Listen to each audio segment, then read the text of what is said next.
do you think is going on here? Either it's a story that's parabolistic, talking about something else, or it's a complete fairy tale that somebody misinterpreted or what have you. So they'll even tell you, yes, it's a mystery surrounding the story. A lot of this stuff is likely untrue, embellished, or what have you. But we're going to just sit there and ignore the fact that, okay, Egypt was still part of the Egyptian empire because it's Egypt. And if Canaan, what they call Israel, was a part of the Egyptian empire when the Hebrews left, they never left Egypt. They were still in Egypt. So how are you going to flee Pharaoh, flee Egypt, as we keep hearing, to end up in Egypt, to end up in Egyptian territory? It don't make sense. And people just ignore that. They ignore the fact that Ramses getting swallowed up in the sea, and we still have his body. So if he was swallowed up in the sea, and it doesn't say that he survived or what have you, how the hell we get his body? Who is this dude we have, right? How come we have his body and none of the bodies or no chariots or what have you? And don't say, oh, they found chariot wheels in the Red Sea. That's debunked. This is bullshit. We don't have anybody else's body, but we have Ramses' body, who's supposed to have drowned with his army in the Red Sea. So we already see with the Ten Commandments and the negative confessions, which is in Egypt, right? We already see with Amen MOP and his Proverbs basically going with Proverbs in the Bible. And people can compare these two and clearly see plagiarism, basically stole from them. And there's so many other things we can look to in Egypt to see, hey, this stuff is biblical. Already got into the fact that we have, indeed, Pyramid of Oni's, Teddy and Pepe. We have the first ever, right, writings of an afterlife, writings of a soul, a god, or what have you, right there. We have them in stone. There's nothing biblical that predates this stuff.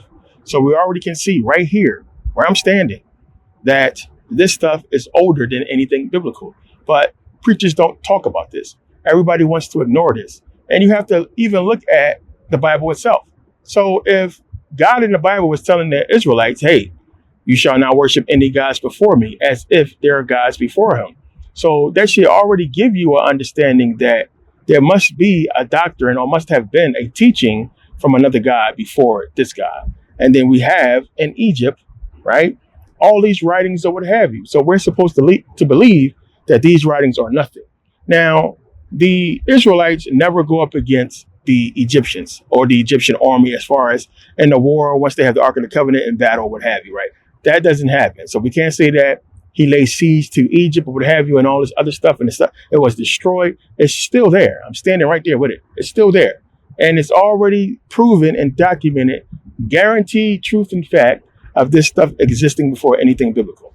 Now, the apologists have you believe that because they kept the manuscripts in such a poor location, over the years, they were destroyed, disintegrated.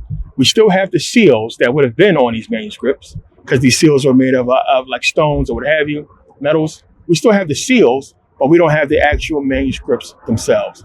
But that goes against, an all-powerful, all-knowing God who would make them put this stuff in stone so it will last forever.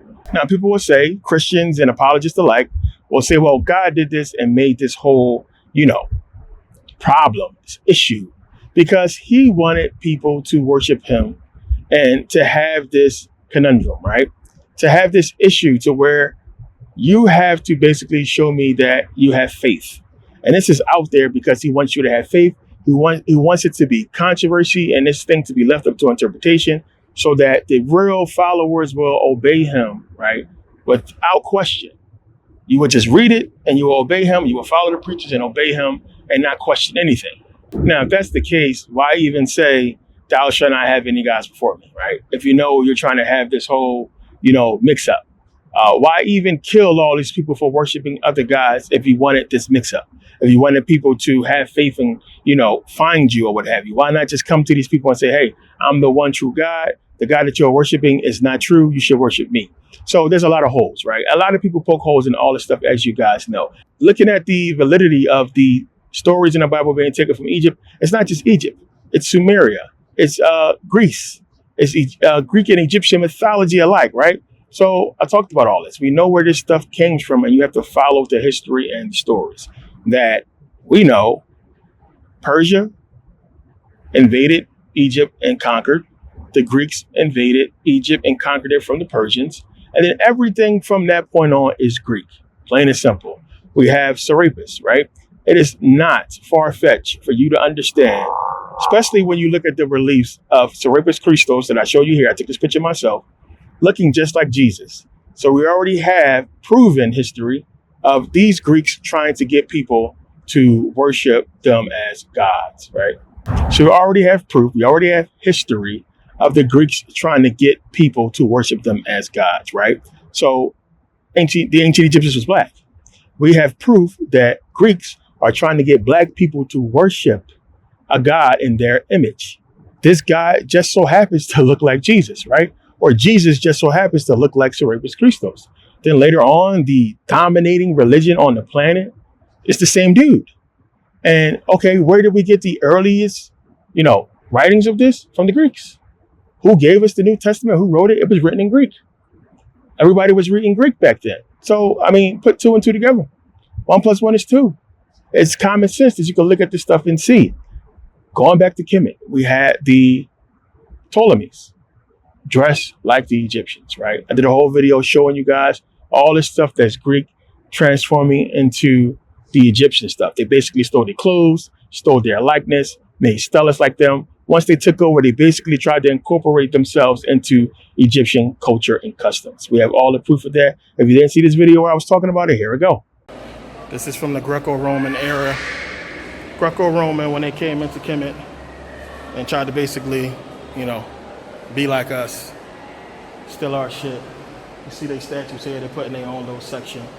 They actually came into Kemet and carved themselves into a lot of the walls.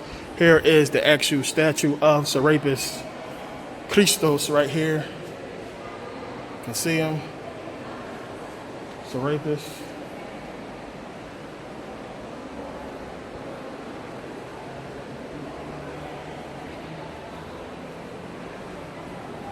You can see when they had the Zeus, Ammon. So you can see where the stuff came from. Zeus, Ammon. Everything that we tell you about this stuff, it's all here. It's no bullshit. It's here telling you the truth about how they stole from Kemet. Look at this wannabe pharaoh right here. Look at the face, clearly. This is the Greco-Roman era. You see how they try to decree themselves like us. Make stelas. See, it's all in Greek. Bullshit. All here. Now, I know I show that video a lot, but there's a lot of new people, so I want to put it out and keep showing you guys this stuff is real, man. This is not just spooky stuff we're talking about. This is not, especially me, somebody copying shit from off of, YouTube or online or what have you, or Google. This is somebody who has actually been to these countries. I've been to every country in the Bible. This is somebody who's actually researched this stuff and reads the languages, right? Done the research. And here it is, man. You have to look at this stuff. So, debates are going to be had about these topics all the time. People are going to look to the Bible and look to Egypt and find the similarities because they do actual fucking research. The people who do not are going to be on YouTube, online, Googling shit, trying to make stuff fit. You have to do the research. You have to be involved with people who understand what's going on, who actually done this research. Right now, the attention span of people is not good. And a lot of people don't even want to go on Google and Google shit. They want to just watch a video and believe what the video says instead of doing actual research. People will actually watch a video and not Google what the person is saying or not look for a book or a reference to what the person is saying. And I just don't understand that shit. You can go, somebody will say something outrageous, right? Something about the Exodus story or something about Revelations, whatever it may be. And people do absolutely nothing. They don't even go and research it. They can say, well, this scholar said, and this scholar said. They don't research anything. They just say, well, this is the truth. And they post that shit. So the debate that's been ongoing about this whole thing is basically exactly that. And it's people who have no idea because they're caught up in the power of the Bible and the Pope, TV, everything we've been brought up to believe that this book is true. They're caught up in that. And they're not looking at the actual research as it pertains to the book. I told you, you can go into almost every church in your neighborhood. Majority of these preachers never heard of the Septuagint, or they don't want to talk about it when it comes to it, right? Even the Black Hebrew Israelites don't want to talk about the Septuagint. They don't want to talk about the validity of it. They really don't want to talk about the Septuagint because we know it was, basically put together by Ptolemy II Philadelphus, who was a white Greek.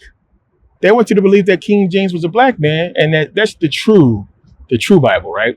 But it don't exist, and no Bible don't exist without the Septuagint, which is Greek. So for people who want to believe that the Ethiopian Bible is the first Bible, it's not. For people who don't want to believe that, white people gave us this book first, we got it in slavery.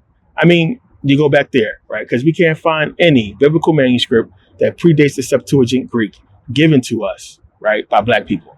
The Dead Sea Scrolls are kaput. It's bullshit. And the fact that, so you have the apologists basically saying, hey, all the scrolls was destroyed and all this stuff about, them being so old and papyri not lasting so long. The Dead Sea Scrolls seem to have, right? But even still, the Dead Sea Scrolls are not the originals. We never had the originals. We never will have them. So they got to look at all this stuff, man. It's just so much to really get into that'll bring you to the truth instead of you just believing what people are saying. And dude, I have a lot of videos on this, on the Bible and on so much of this information that's out there. Again, I know it's a lot of newbies following. You guys got to go through a lot of the information I have out here and you'll figure out, how to piece this stuff together along with your own research. I really wanted to get this half moon in the shot. If you guys can see it behind me right here, it's pretty dope. But yeah, it's a lot of stuff going on. That it's under the radar, man. For people who don't follow these forums and a lot of these chat rooms and people debating, there's a lot of huge debates going on. Just like we have our, boxing champions and everybody who knows who the best boxers is. It's the same thing with debating. It's the same thing with scholars and researchers and what have you. I'm glad to see my name pop up in underground stuff. And it's cool because a lot of people follow my research and I'm glad to see them use it in a lot of stuff, a lot of debates or what have you. So I get tagged in a lot of stuff. I get poured into a lot of debates. It happens a lot. But this is one of the things that I think is it's not so hard. And it's very easy to really grasp when you look at the history. And if you're going off of biblical history, you're going to be lost. You're going to be stuck in that biblical history. Because when you go and do the actual research, which is why they say, hey, just have faith. Don't go research anything, really. The Bible tells you to be intelligent. But if you don't go do the research, you're not going to see this stuff. But there's no way you can have the faith or follow the book and then go do the research and look at real proven history and say the shit match up, because it don't. You're going to be on the side of the apologists trying to explain away all this shit, and you won't be able to. And that's the problem. You guys are not able to explain this stuff. So you're stuck, you're lost in the whole concept. And you have to go back and stick with the faith and not the facts or the truth of the matter, right? So this is where you are, right? And this is why we have these debates, because a lot of people come with their emotions and feelings thinking that it somehow wins the argument, and it doesn't. So for the people who do not know, there are more Egyptian artifacts found in Israel than anything else, right? There are absolutely no ancient or Hebrew or Jewish artifacts dating back to the time of this whole biblical story that pertains to, the Jews or what have you, or the Israelites. There's nothing. We don't find anything. These people never mentioned them. There is nothing mentioned about the Exodus or anything like that story. And the Egyptians wrote everything. There is no outside civilization talking about the Exodus. Nobody talking about 2 million Jews traveling out of Egypt into Egypt, right? Or even going from Egypt to Canaan. There are stories about nomadic groups, Shemitic groups, people who were in these small little groups and going out and doing things that they're trying to give validity to as being the Israelites, and it just don't fit. You're not going to have a people who did such amazing things like carry the Ark of the Covenant, into battle. Think about it. Carrying an Ark into battle and then using it to win. If you want to go off of Indiana Jones, how that whole thing worked. I guess everybody that looked died, but you would think that somebody from the civilization or the military, of the people who they conquered, saw that shit and ran. Somebody survived, right? And went to tell a story. It doesn't matter. These people have families, right? They left their families to go out to war. Now, because this is, again, scholars talk about this all the time. We're talking about the men who was of age, being like 600,000 men fighting in this army, the Israelites. There is no army on record during that time that numbered, over 25,000. So we're talking about the accounts of every type of war that we can have an account for. During that time, we don't find nobody with an army that's in the numbers of, fucking 100,000 even. So there is no way in the world they amassed an army so large and nobody talked about it. Nobody wrote shit about this massive army back then. But we have all these accounts of these other wars that happened before that time and during that time. But nobody talked about these people being in such great numbers. Not even the Egyptians, nobody who they be, who we can't find nothing on these people, right? So it's outrageous to think about it. But you got to go ahead and look at that, man. And you got to look at, the artifact part of it is just easy. So let me wrap this up by saying I appreciate everybody, all the new followers, everybody that jumped on. Good job. Smart move. Trust me.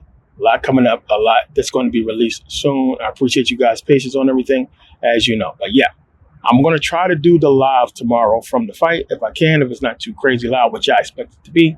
But you guys, if you follow me on the app, if you follow me on my Instagram, you probably see stuff being posted. So yeah, it's going to be cool. I appreciate everybody who've been hitting me up, man. I need the questions. I need everybody being engaged because a lot of debates on the ground that a lot of people don't get into. So I really appreciate it. And yeah, man, you guys know, just tag me, hit me up if you guys got any questions about anything, especially debates that you guys are in. I'm interested because I really like to see where people's mind is at, especially young people, as it pertains to biblical history and everything else. But yeah, I'm out of here. That's my time real quick. And yeah, thanks for taking the time to watch and support. I'll see you guys next video. Peace.